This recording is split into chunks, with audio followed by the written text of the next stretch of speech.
we've had gold as part of our scaffolding of habit, our infrastructure of habit for a long, long, long time.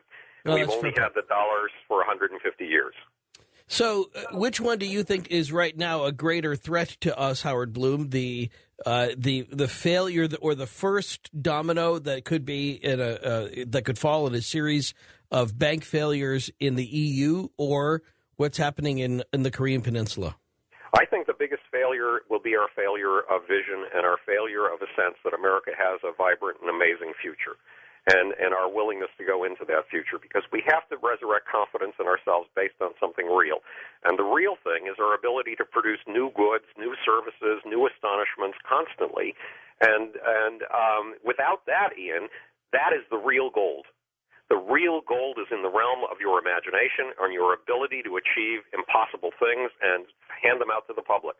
The person who's doing this most effectively, I know this sounds like a dodge from the question, but it's not. It's the heart of the question, is what Steve Jobs is doing.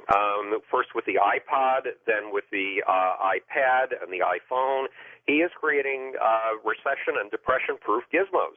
People want his things, whether they're in a depression or recession or not. And it's miracles like that add to human capacities that give us a sense of a way forward and take us out of these petty squabbles and give other people a confidence in us. And in fact, the world has the confidence that we still have these new things somehow in our cultural DNA. Well, it's interesting you mentioned those. I have each one of those, and the iPad is much more life-changing and work-changing than I thought it was going to be. Yeah. How so? Tell me. Well, I've been a Mac guy for a couple of years now, and I've always loved the simplicity of the Mac system. To me, it's perfect. I don't need a computer to do very high applications, and everything that I need a computer to do, my laptop does beautifully. However, it's the synthesis of these applications that I would ordinarily just be going to various websites to do that I can do through a series of apps on the iPad. Cuts my work down, my research time, say, to do a research on a radio show, it probably cuts it down by 50%.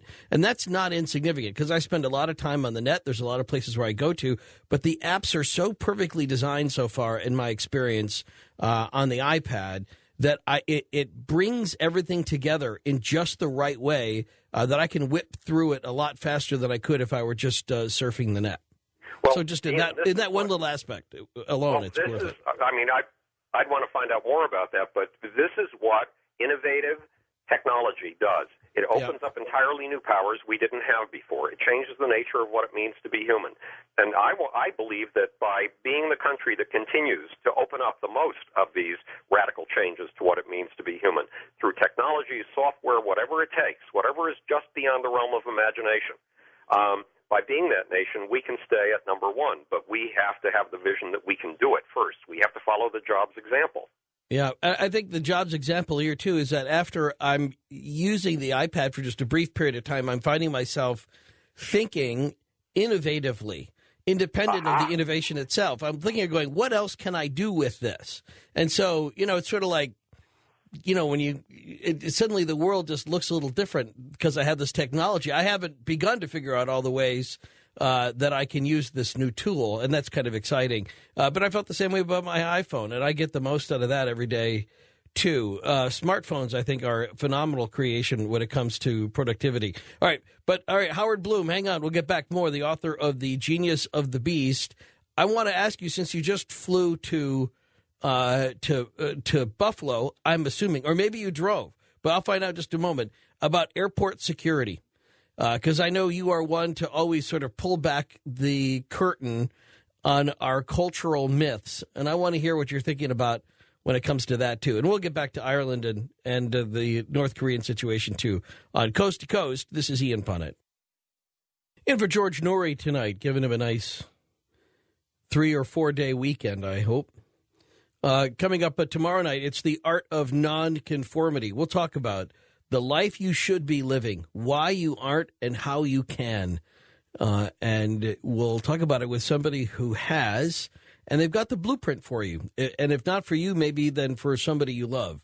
The Art of Nonconformity, certain tests, certain conversations, certain imagining tools. We'll get into those coming up on Saturday night to picture the life that you should have on Coast to Coast. And I think this is a perfect book for this audience, which is already kind of a non-conforming audience to begin with. If you go online at coasttocoastam.com, you'll see evidence of that. Interesting stories. Is it a new Nessie sighting? Look at the news section. I don't know about the photo, but I sure like the story. I don't think the photograph matches the testimony, frankly. But go take a look at the new photograph that could be related to the Loch Ness Monster. Also, the object beneath the plane, what was that? And we do have a new affiliate in Seattle. This has come up before. We were doing some open line calls, and so we're proud to announce that. If you live in the Seattle area and you're forced to listen to Coast through other means, go to coasttocoastam.com and welcome our new affiliate there. And then more with Howard Bloom coming up in just a second. The Genius of the Beast is his book in which he reimagines what capitalism could and should be like, what it was intended to be like.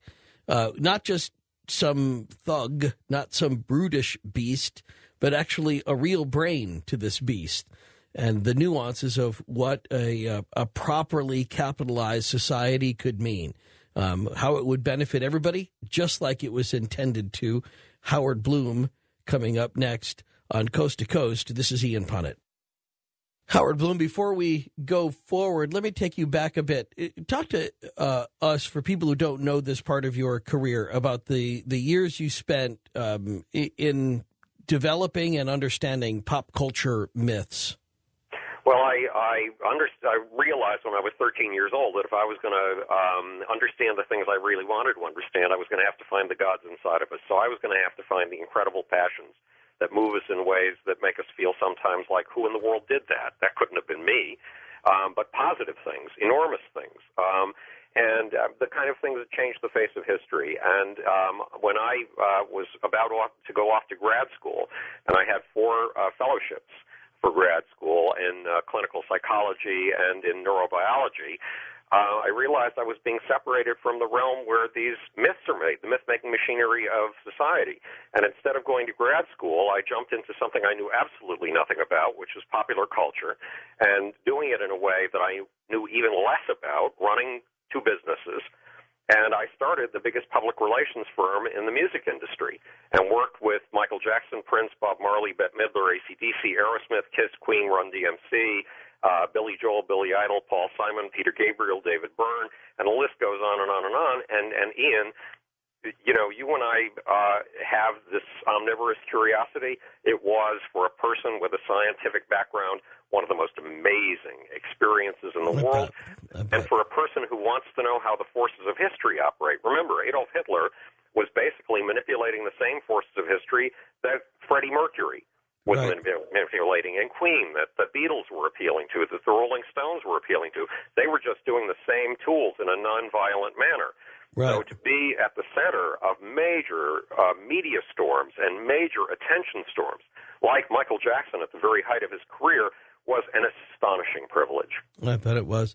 I want to read something to you then. In light of your experience with that and how you've written about it in the past, I just want to read to you the first couple of paragraphs from a story today in the Washington Post, okay? And then I want you to tell me what you hear in this story, okay? Okay.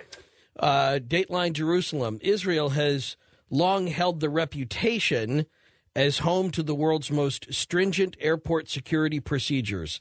But most passengers aren't frisked. There are no intimately revealing body imaging scanners, and security experts dismiss as misguided the new, more intrusive American approach that requires pat-downs or highly detailed scans of every passenger. Here's the next graph. Taking the bottle of water from the 87-year-old woman at JFK, you will never find an explosive material that is coming from bin Laden, said Shlomo Hornoy, the head of the Sadama Group, an Israeli security consultancy that advises airports abroad. You are concentrating on the wrong thing. What do you hear in that? Well, first of all, I was taken aback by the entire kerfuffle over the security business over the last few weeks. I didn't understand it. Ian, tell me what to make of it. What is it all about? Well, here's how I see it. That we see as the public, American public has figured out that the TSA is retroactive. They invent machines that address problems for things that have already happened, but right. don't anticipate what's coming next. And because right. these machines are intrusive, it seems even sort of doubly silly. But let's just go with the fact that most Americans were okay with the body scanners. They didn't want it. They didn't enjoy it, but they were dealing with it. When they gave the opt-out policy and the intrusive pat-down started, to me, it was the government using the threat of humiliation in order to get us to conform to the body scanners. And to me, the government has no business in the threatening humiliation on its citizens in order to get them to comply. Where are you with that? Right. Well, I would agree that and I've been concerned about this humiliation factor too. Now, a month ago, I do a lot of airports these days, and a month ago, I'm so proud of you. I'm so proud of you. You know, I've done since we first got to know each other. When I was stuck in a bed for 15 years, yeah. Moscow, Amsterdam, Paris, Kuala Lumpur, Seoul, Korea, Chengdu, China, that's awesome. And I think that's Seoul, Korea. Yes, that's the batch of them in all kinds of places in the United States. That's great. But they didn't trust me about 4 weeks ago, and so they put me through the body pat, and I was offended that they didn't trust me. But on the other hand, I'd rather be safe in the skies, and this business of plastic explosives hidden, well, these days we're all concerned about them being hidden in your body cavities, because that attempt was used on a Saudi prince. It is very hard for me to draw a line. And as I was thinking about this issue tonight, because you and I talked about talking about it, yeah. The thing that kept occurring to me is that we can't keep focusing on these tiny things when we have when we have a future deficit, when we have to conceive a future. Well, look, Ian, you bear with me. You're going to blush. You're one of the most brilliant people that I've ever dealt with in my life. You have this unique ability to take a huge mass of knowledge and boil it down to 5 sentences. And you have a heart. You have a genuine, ethical, moral compass.